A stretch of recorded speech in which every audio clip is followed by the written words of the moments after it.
Oke, halo teman-teman. Sekarang kita masuk ke chapter liability.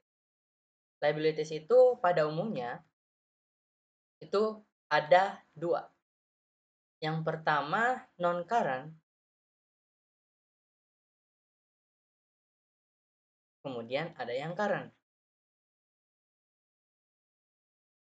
Nah, apa bedanya? Non-current itu lebih dari setahun. Lebih dari setahun. Sedangkan current, current liabilities itu kurang dari setahun. Oke, itu perbedaannya mendasar, teman-teman. Oke, kita langsung saja. Nah, current liabilities, bentar ya. Nah, oke. Kayaknya harus ngeran. Oke. Current liabilities itu umumnya, generalnya terdiri dari 5. Yang pertama notes payable atau utang wesel, kemudian value added and sales tax payable, itu kalau di Indonesia namanya PPN. Oke. Kemudian unearned revenue, ini pendapatan yang belum diakui atau belum diakui pada masanya gitu. Belum bisa diakui. Kemudian salaries and wages payable, ini utang gaji. Kemudian current maturities of long term debt. Ini ketika si utang jangka panjang atau non current itu dialokasikan ke current karena sudah mau uh, jatuh tempo. Gitu. Oke, paham ya sampai sini? Oke, kita bahas mengenai notes payable. Bentar ya. Geser dulu aja. Oke, sekarang kita bahas notes payable. Misal contoh kasus penerbitan. Asumsikan pada tanggal 1 September 2022, Bank BRI setuju untuk meminjamkan uang kepada Frias Company sebesar 100 juta dengan bunga per tahun sebesar 12%. Jangka waktu 4 bulan, dan berikutnya jurnalnya. Oke, jadi ini notes payable at fair value. Artinya dia tuh menjual si notes-nya di face value-nya. Misal nih si note, bentar ya, ini klik ini dulu. Oke, misal saya ilustrasikan ini kertas surat utang, misal. Di dalam surat utang ini itu tertera 100 juta. Oke, dengan bunga per tahun 12%. Jangka waktu 4 bulan aja.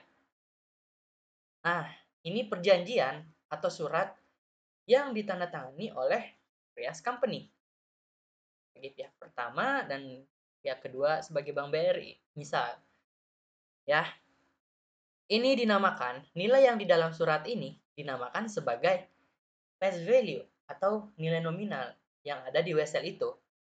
Oke? Nah, sedangkan misal ini kan 12% ya. Misal suku bunga naik 13%. Nah, nilai dari 13% ini atas ini itu dinamakan nilai pasar. Gitu. Tapi karena dijualnya pada soal itu dijualnya 12%, artinya pada nilai nominalnya, berarti segala perhitungan itu kita berpatokan pada nilai nominal ini. Oke? Nah, kemudian teman-teman perlu diketahui lagi, notes payable itu terbagi dua. Pertama, ada yang bearing interest, kemudian ada yang not bearing interest. Not bearing. Apa bedanya? Bearing interest itu dia punya bunga nominal seperti contoh ini. Tapi not bearing itu dia nggak punya nominal, artinya dia nggak mencantumkan bunga di sini. Itu not bearing, gitu teman-teman. Oke, kita lanjut membahas contoh soal itu intermezzo aja, wawasan sedikit lah kita mengenai notes payable. Kita lanjut.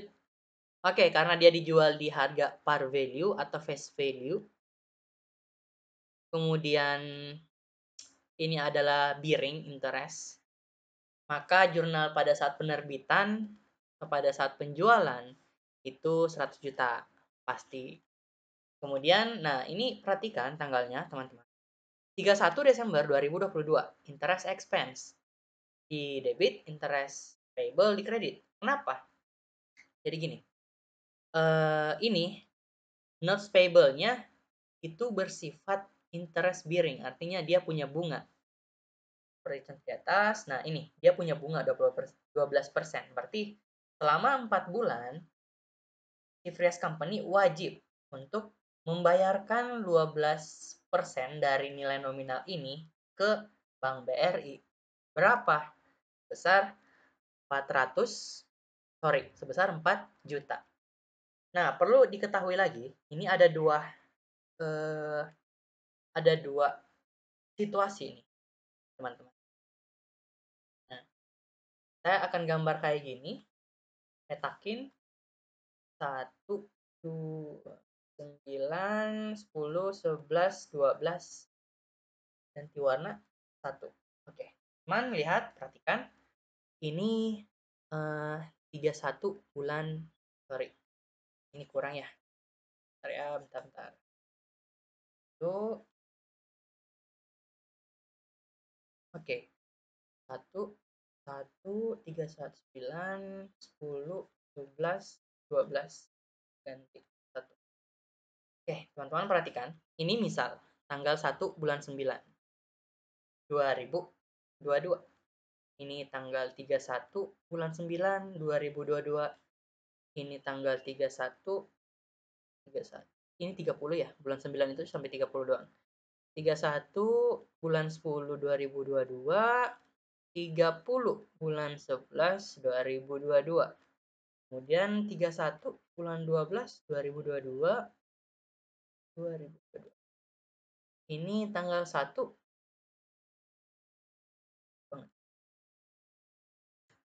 Nah, tanggal 1 bulan 1, 2023. Nah, udah beda tahun. Perhatikan, teman-teman.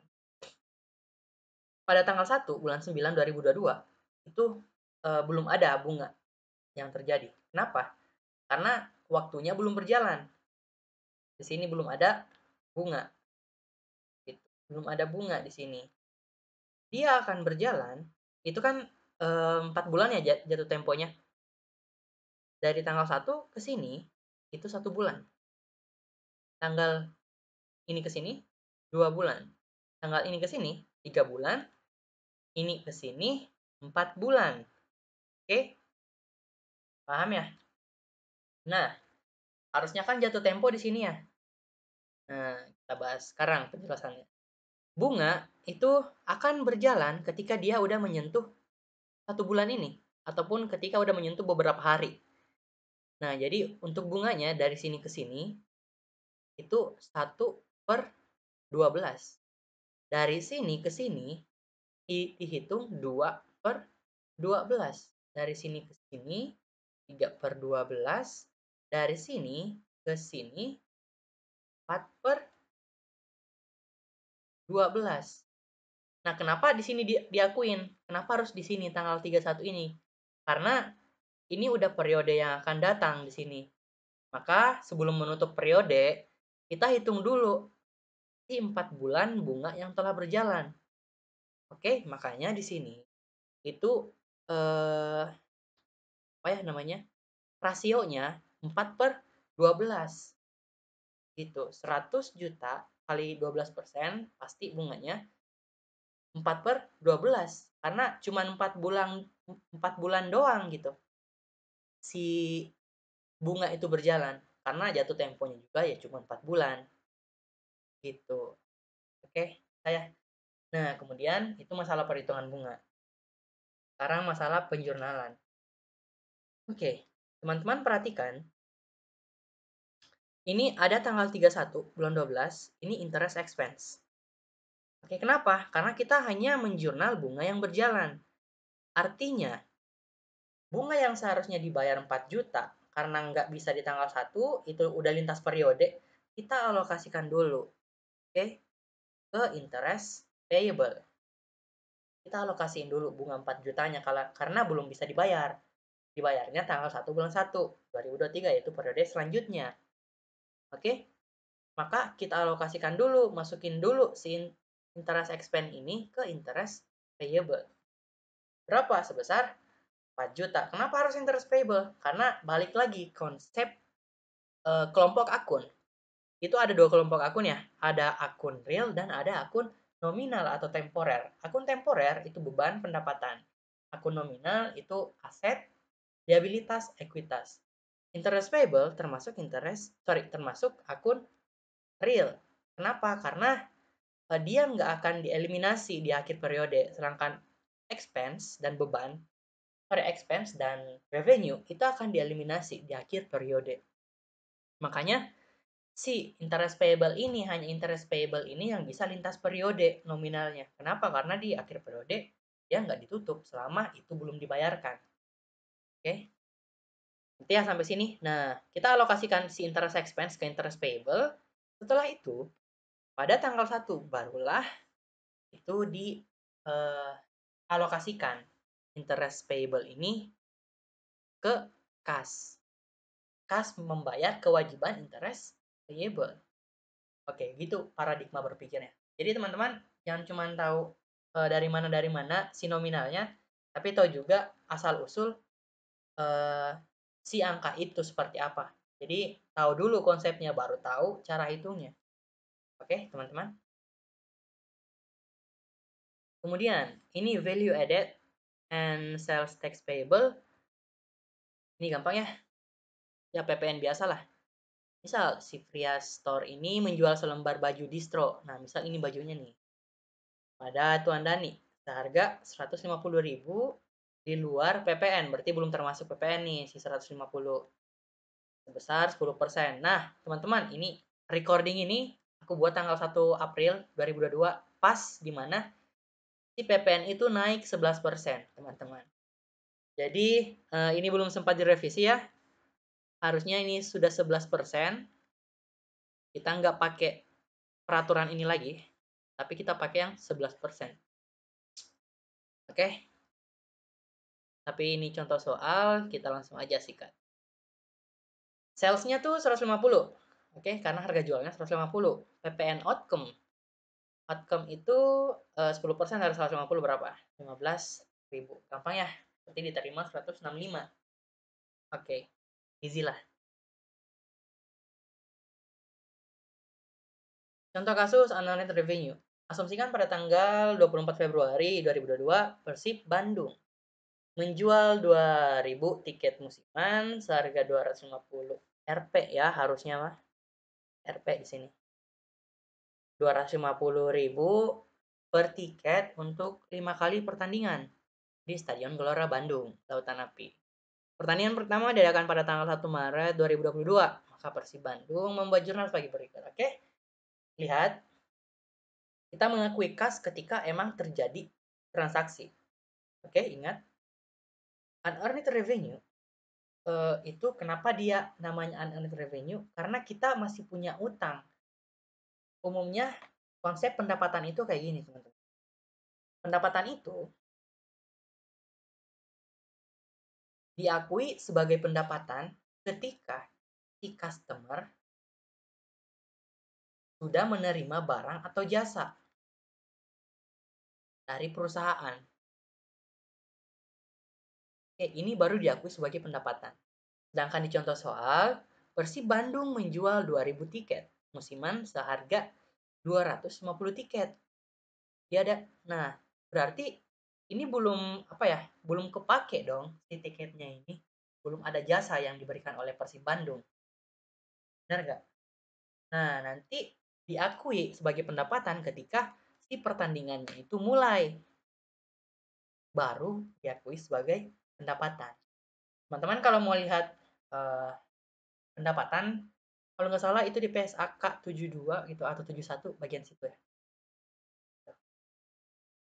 Oke, teman-teman, itu konsep sedikit mengenai unearned. Makanya kenapa unearned revenue? Ingat dinamakan revenue tapi ini bukan masuk ke kelompok pendapatan, tapi masuk ke kelompok utang.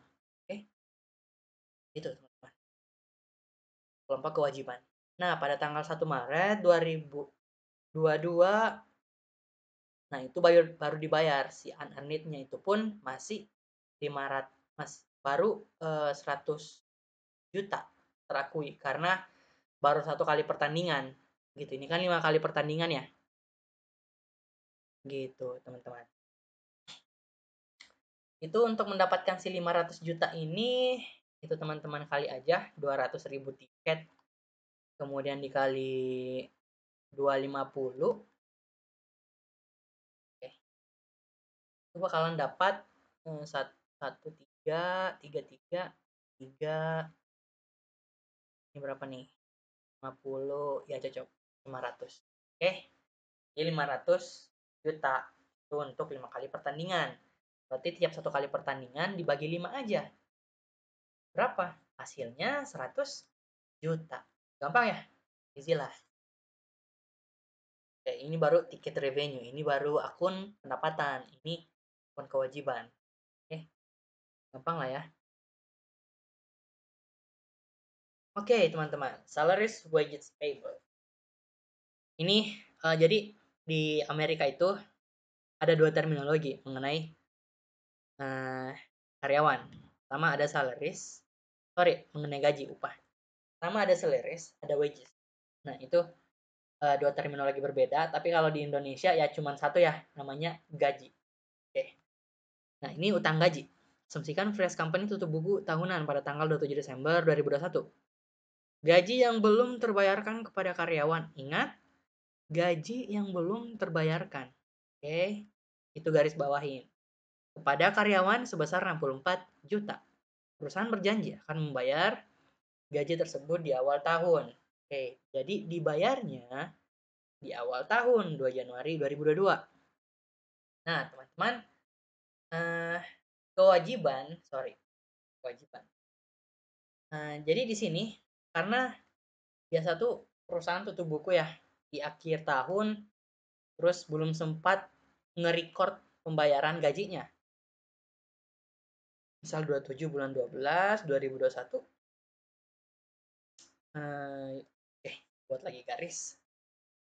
Kemudian 02 Januari 2022. Nah, ini tanggal-tanggal rawan nih. Artinya tanggal tutup buku. Nah, biasa perusahaan ngebayar perusahaan bukan di tanggal segini gitu. Biasa tanggal 28, 29 atau di awal bulan. Nah, karena ini tutup buku, udah mau tutup buku nih tanggal 27. Ya udah, kita alokasiin dulu si gaji itu ke salaries and wages payable agar bebannya bisa diakui. Kenapa perusahaan melakukan ini? Agar dia bisa menekan income-nya. Kenapa harus income diperkecil gitu? Karena ketika income besar, otomatis bayar pajaknya gede. Makanya untuk mengetahui seberapa relevan bebannya pada periode itu, ada jurnal penyesuaian ini. Gitu, teman-teman. Oke, itu konsep berpikirnya untuk jurnal penyesuaian. Oke, misalnya udah ditutup. Nah, makanya karena udah ditutup, kita masih punya kewajiban. Masih punya payable. Bakalan dibayar 64 juta. Janjinya di 2 Januari 2022. Besar 64 juta. Gampang ya? Oke, bisa lah ya. Bisa. Oke. Sekarang maturitas of long term debt. Nah, ingat di sini banyak penyesuaian ya. Kita baca lagi. Asumsikan pada tanggal 1 Januari 2022, Fresh Company menerbitkan utang wesel. Nah, utang wesel jangka panjang 5 tahun sebesar 25 juta dengan bunga per tahun 10% akan dibayarkan setiap tanggal 1. Oke. Apalagi itu. Fresh Company pada tanggal 31 Desember 2022 menyesuaikan utang wesel yang akan jatuh tempo dengan mengalokasikan utang wesel jangka panjang ke akun utang wesel utang wesel, liabilitas jangka pendek. Maka jurnal yang harus dibuat oleh Fresh Company. Nah, konsep berpikir untuk current maturities of long term debt itu begini, teman-teman. Nah, kalau saya buat garis timeline gini, 1, 2, 3, 4. Berapa tahun tuh? 5 tahun, oke. Kita berada di sini, oke. Misal kita berada di sini, ini 1 Januari 2022. Sedangkan ke depannya ada 1 Januari 2023. Nah, ini kan dari sini ke sini itu udah itu eh, kurang dari setahun. Dan nggak apalagi kalau udah nyampe ke 30/12/2022 itu udah kurang dari setahun lah. 1 hari lagi menuju ke sini. Makanya kenapa si long term itu dialokasikan dulu ke current, sehingga itu tuh bakalan bisa dibayar ke sini. Cuman pada praktiknya rata-rata perusahaan nggak menggunakan cara ini. Biasa tuh ya perusahaan-perusahaan gede lah yang gunakan cara ini. Kenapa? Karena dari sisi investor, long term, current maturity dengan non current maturity itu ada rasionya, ada perhitungan lagi untuk melihat bagaimana kesehatan perusahaan. Oke teman-teman, gampang ya. Itu konsep berpikir mengenai current maturities. Oke, udah tahu konsep berpikirnya, kita lanjut ke jawab soal. Nah, pertama, 1 Januari 2022 itu dia baru menerbitkan utang atau menjual utang. Cashnya 25 juta. Saya. Kemudian di akhir tahun tutup buku nih, long term notes payable besar 5 juta. Kenapa? Itu kan 5 tahun ya. 25 juta ini untuk 5 tahun. Nah, sementara dikatakan Fresh Company 31 Desember menyesuaikan utang wesel. Nah, itu disesuaikan karena mau jatuh tempo nih, ya udah bagi 5 aja. Berapa sih yang bakalan mau jatuh tempo? Hasilnya 5 juta yang bakalan jatuh tempo. Yang kurang dari setahun, makanya dibayarkan ke 1 Januari 2023. Gitu. Interest expense, interest payable. Oke, ini bunga ya. Ini penyesuaian bunga, konsepnya sama seperti tadi. Si bunganya itu interest expense-nya dialokasikan dulu ke interest payable. Nanti di tanggal 1 Januari baru dibayar. Oke, teman-teman. Oh ya. Nah, ingat ini notes payable karena notes payable itu sudah diakui tadi 5 juta. Ini dari long term ke current. Jadi si long term ini sebesar 5 juta dialokasikan ke current notes payable. Nah, makanya yang di debit di Januari itu besar 5 juta atas akun notes payable. Karena dari long term itu sudah mengalokasikan 5 juta ke notes payable. Gitu. Oke. Itu current liabilities ya. Saya. Oke, sekarang kita non current liabilities. Ini yang lebih dari setahun. Ada notes payable yang long term, kemudian bond atau obligasi, utang wesel. Ini mortgage payable, utang hipotek ya. Ini lease payable atau leasing. Oke, biasa dengar leasing ya. Kemudian, oke, ini notes payable at face value. Oke, ini contoh kasus at face value. Asumsikan pada tanggal 1 Januari 2022, Fresh Company menerbitkan utang wesel jangka panjang. Ingat 5 tahun sebesar 25 juta dengan bunga per tahun sebesar 10% dan akan dibayarkan setiap tanggal 1 Januari. Maka jurnal yang harus dibuat oleh Fresh adalah, kita lihat di atas, interest payable. Oke, cocok. Oke, ini bunganya ya yang akan dibayar tanggal 1 Januari. Pertama, cash long term payable itu jurnal penerbitan ya 25 juta. Ini dihapus dulu. Nah, 25 juta. Kemudian bunganya. Nah, sama konsepnya. Interest expense dialokasikan dulu ke interest payable besar 2,5. Nanti di tanggal 1 2000. Bentar. Nah, ini bukan 2023 ya. Ini tuh 2022. bukan 2023. Oke. Nah, gitu teman-teman. Ini interest expense dialokasikan dulu ke interest payable, nanti di tahun 2023 itu baru di jurnal interest payable pada cash-nya. Kenapa interest payable? Kenapa bukan expense? Ya karena expense-nya sudah dialokasiin ke sini, ke interest payable. Yang akan menanggung bebannya. Jadi kita punya kewajiban sebesar 2.500.000. Itu teman-teman. Oke. Ya, sampai sini. Oke. Kemudian teman-teman, ini ada sedikit perbedaan. Mana tuh? Nah, current maturities of long term. Ini current maturities itu dia akan bayar setiap tahun. Karena setiap tahun itu akan dijadikan current. Itu berarti setiap tahun si long term ini akan berkurang. Sedangkan pada saat long term payable itu yang hanya dibayarkan hanyalah cash-nya saja. Sorry, bukan cash. Bunganya aja, bukan nominalnya. Sedangkan di sini nominalnya. Nah, perusahaan kadang itu make sistem yang current maturities untuk perusahaan yang gede biasanya, yang IPO. Tapi untuk perusahaan yang long term, sorry, perusahaan yang kecil itu biasanya cuman pakai yang flat aja gitu.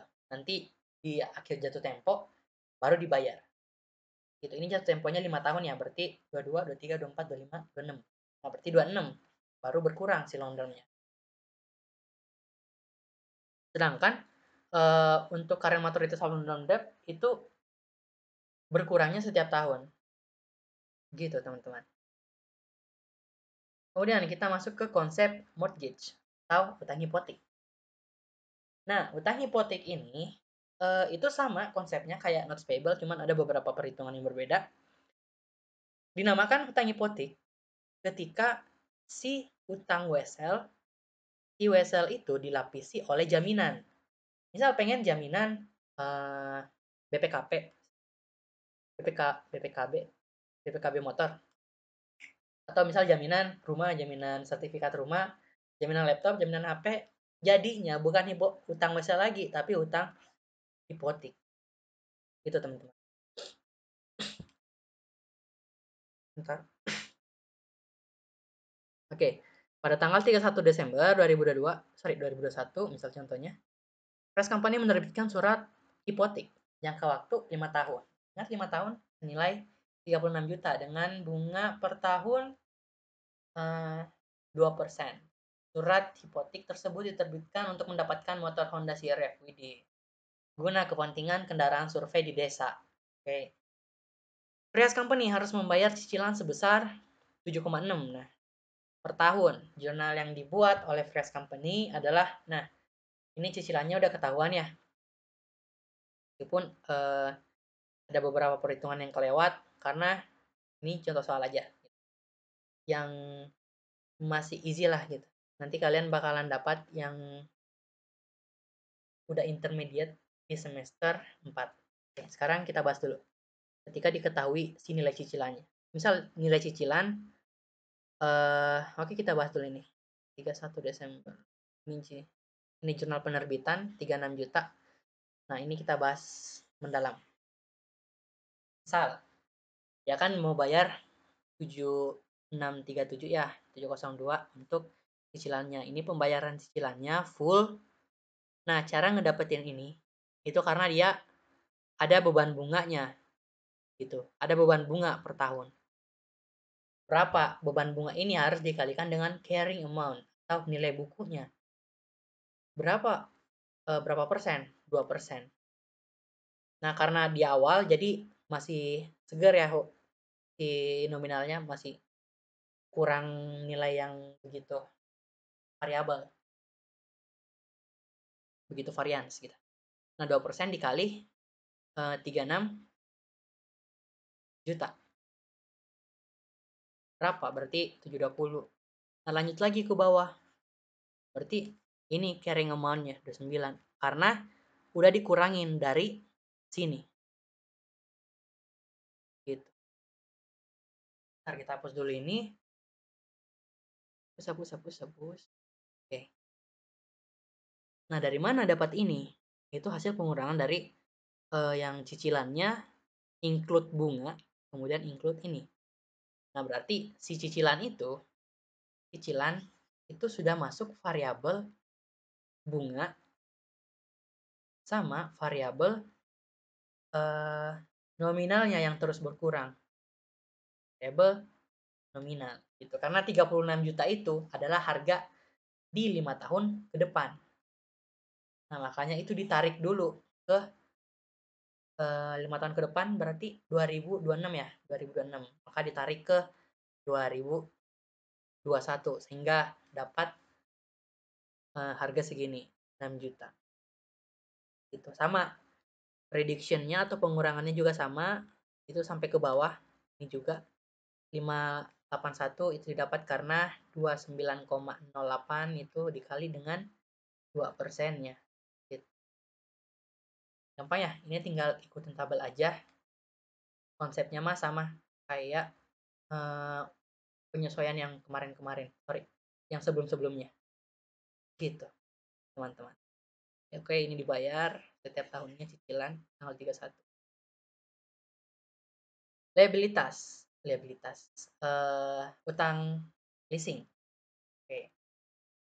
Utang leasing itu biasanya dipakai di biasa fotokopian ya. Fotokopian itu ataupun mesin percetakan itu sering gunakan leasing. Kenapa?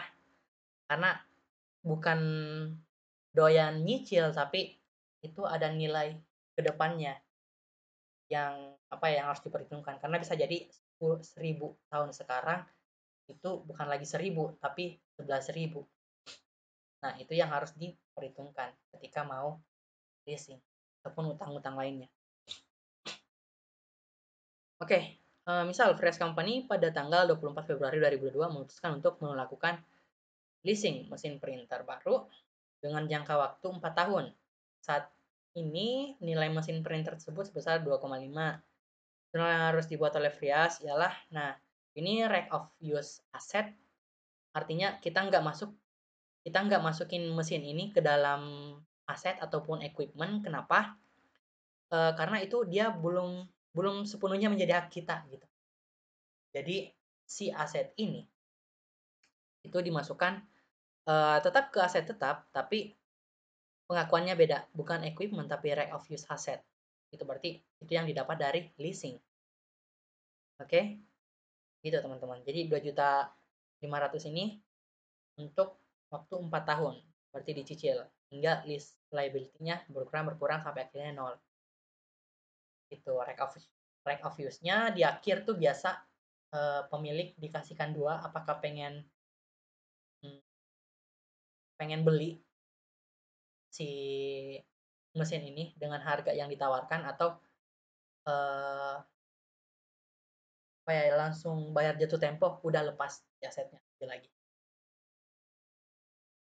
Leasing.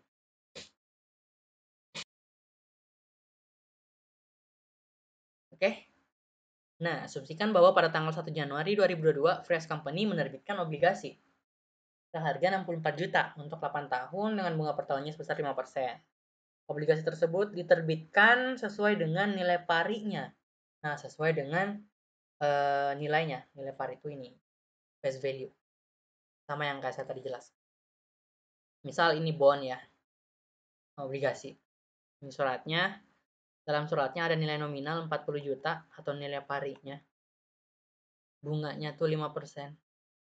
Jangka waktu 8 tahun. Ini misal surat hutangnya, contoh ya, surat hutang. Oke, misal surat hutang. Nah, dikatakan soal dia menjual di harga nilai pari. Ya udah, acuannya ke ini. Beda ketika dia nggak menjual di nilai pari, berarti bunganya ada bunga pasar 70, sorry, misal 7% lah naik. 7% di suku bunganya. Berarti ini bukan 64 juta. Berarti di bawah 64 juta. Kenapa? Karena nilai suku bunga lebih tinggi daripada uh, nilai nominalnya gitu. Tapi ketika dia 3%, berarti dia itu bukan di 64 tapi lebih tinggi di 64. Kenapa? Karena dia mendapatkan premium.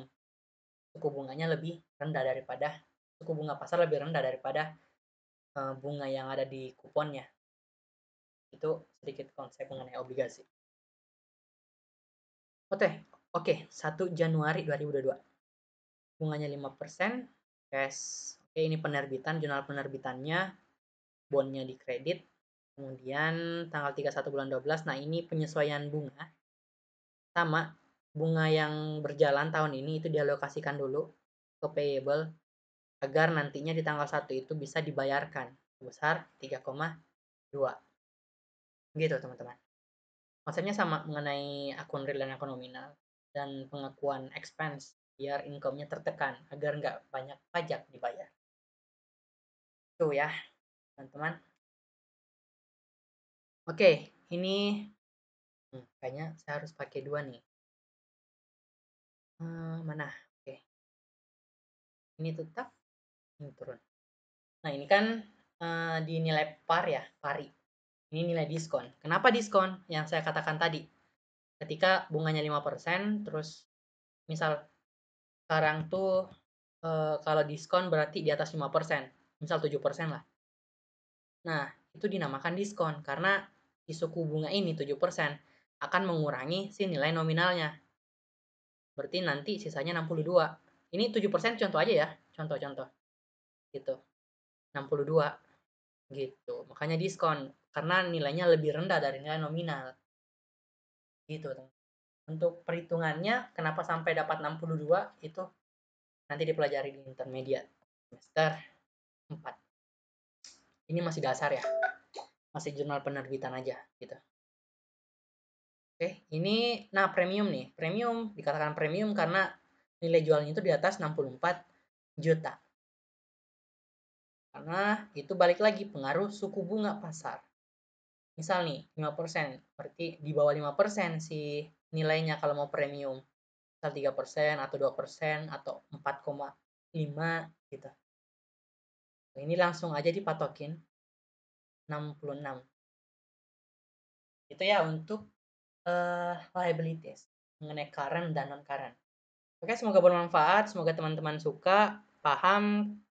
Kalau ada yang ingin ditanyain, tanyain aja ke asisten dosen masing-masing. Thank you.